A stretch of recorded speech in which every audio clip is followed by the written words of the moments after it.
Alright guys, welcome back to another training and explanatory video on in our series. This one today we're going to be going through how to register for a seller's permit in California. Resale certificates are important for the business that we're in, selling on Amazon or selling online in general, and especially if you want to start getting wholesale accounts. Pretty much every manufacturer or distributor requires us to have a seller permit or a resale certificate in order to open a wholesale account with them. So today we're going to go through exactly each step that's required in order to open and get a seller's permit from the state of California. First, we go on this website, onlineservices.cdtfa.ca.gov. Once you type in that address, it's going to bring you to this page. You want to scroll down and click on register a new business activity. From here, the only thing that we are interested in is this first item, which is selling items or goods in California, and we need a permit for that, a seller's permit. Then scroll down and click next. All of these questions are going to be answered no. Basically, it says, are you selling alcoholic beverages? Are you selling tobacco products, tires, or cell phones or other covered electronic devices? So we're not going to be doing any of that, so you click on no and next. Same thing here, no fuel, no lumber, no wireless services, and no lead acid batteries. Click next. What business type are you registering this activity for? Now this depends on your on how you've set up your business. If you're an individual or sole proprietor, you select that. If you're a C corp or an S corp, you select corporation. LLCs, select this. So depending on how you've set up your business, you select the appropriate line item here. We're going to go with sole proprietor for today. Click next. And here you have the option of putting in either an individual taxpayer ID or social security number. I'm gonna go with a social security number. Now, if you put in an LLC or a C corp, you will have the option of putting in your employer identification number, EIN number that you got from IRS. They also require your driver's license as a secondary form of ID, so go ahead and put your driver's license number on there. And are you changing from one business entity to another? The answer would be no for pretty much all of us. Click next. Do you have a current account with CDTFA? If you have an account, or if you had a seller's permit in the past and you just let it lapse, you'd click yes here, but generally speaking, everybody should be saying no on here. Click next. It tells you that, and based on our answers, it looks like we are looking for a seller's permit. Yes, we are looking for a seller's permit. Click next. Are you looking for a temporary seller's permit? After 90 days, it will expire. So no, we want the seller's permit to be indefinite. So you say no on that. Click next. This is where you're going to put your address. The address has to be you want to make sure the address here is the same as the address on your bank, is the same as the address on your Amazon account.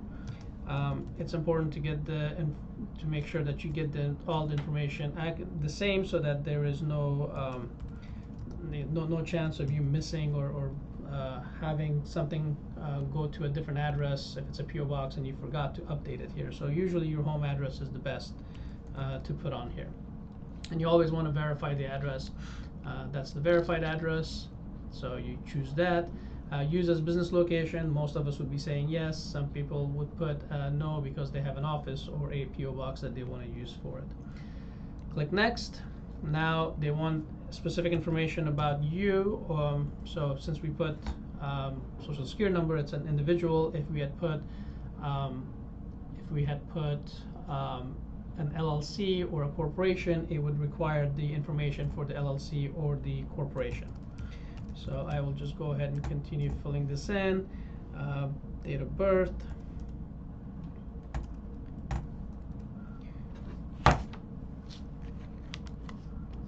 And then your contact information here. So it wants to know who your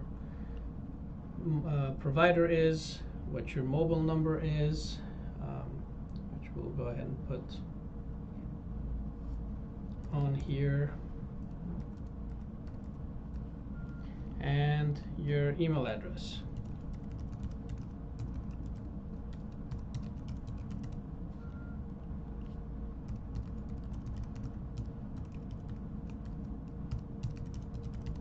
So you can put in a secondary phone number if you want. I think it is required, so let's put the same number on there.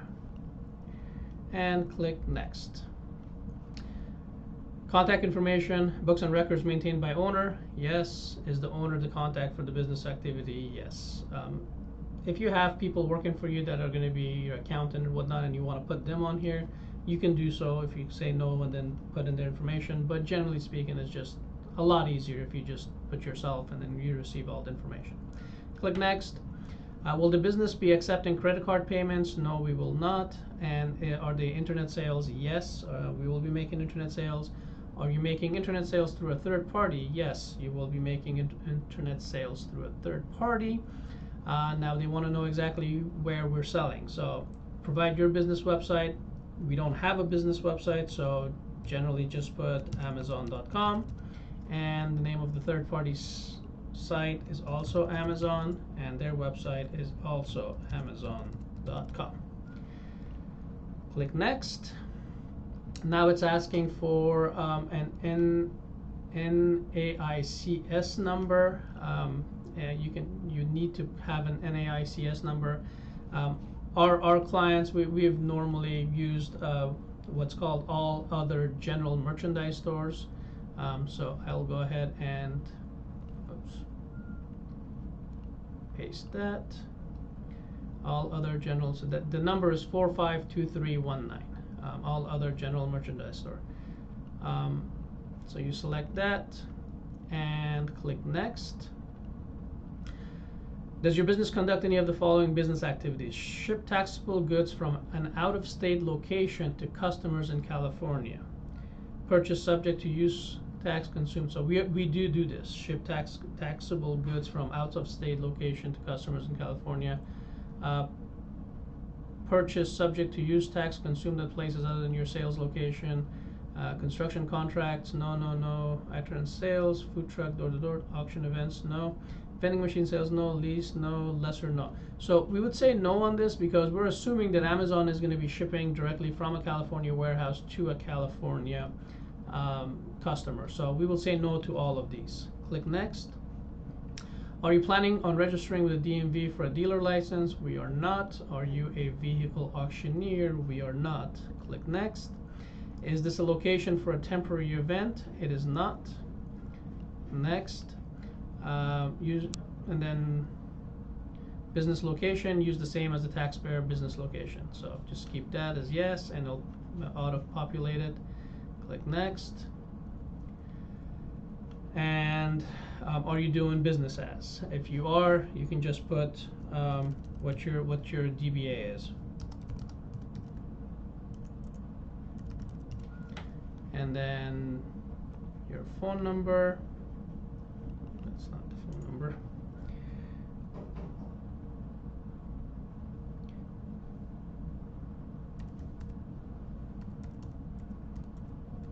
Put your phone number on there and click next.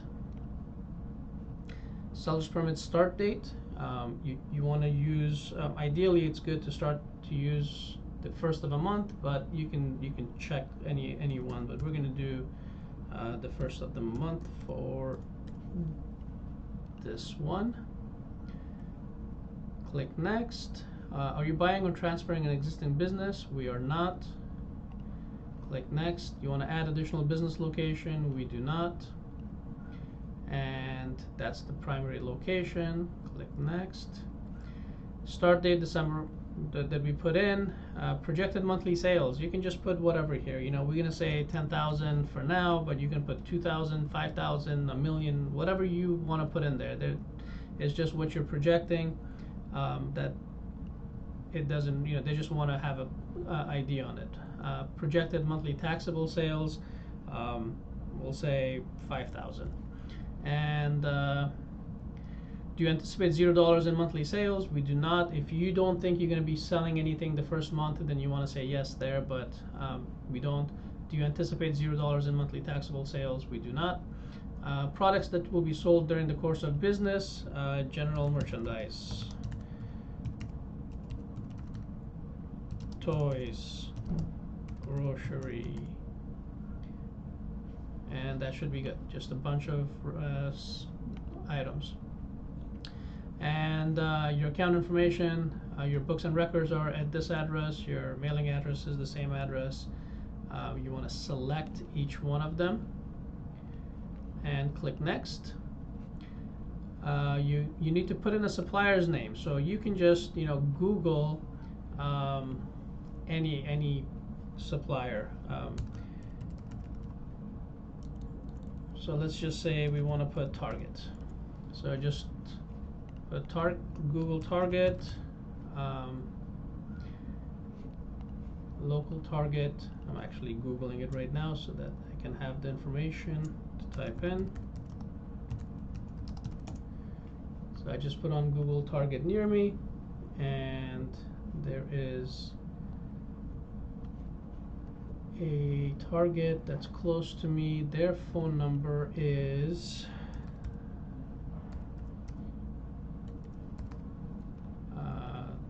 products purchased would be toys, and their address is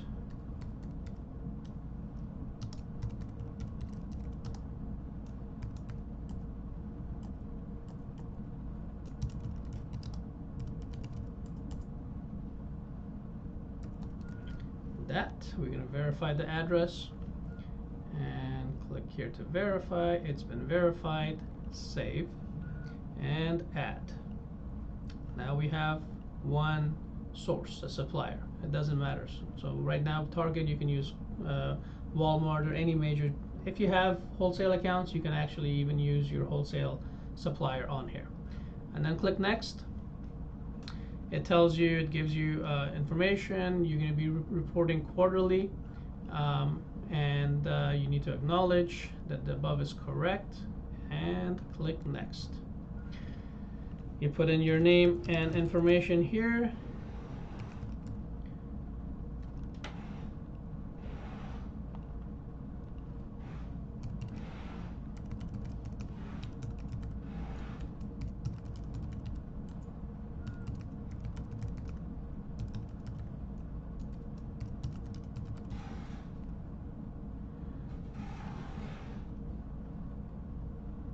And once you finish putting in all the information that they're asking for, click next. And by checking and declare my understanding of the above intent to register, you are. Check that off. Click next.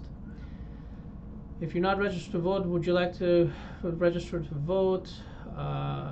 We don't want that right now. That's a personal choice. And this is it. So now once you get to this page, you just want to go ahead and click submit. Are you sure you want to submit this request? Okay. And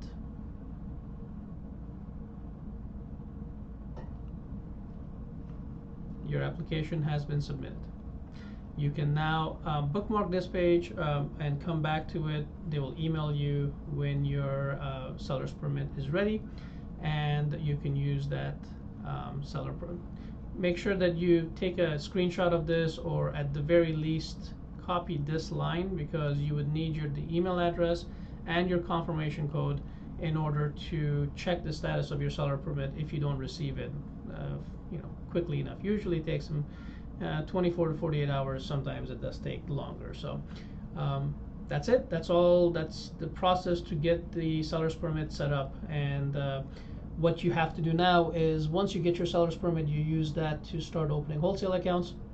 And then it's important to note that every 3 months you have to file a sales tax return with the state of California. It would be a $0 sales tax return, because Amazon collects and remits sales tax on our behalf, but you still have to file the sales tax returns. We'll be doing a different video on how to file your sales tax returns And if you're part of our coaching program, you will have access to that video as well. That's it for today, guys. Thank you so much. If you have any questions or any issues, please let us know. And as always, you can find us on all the different social media platforms, or you have our contact information, email, or phone number. All right, thanks, guys.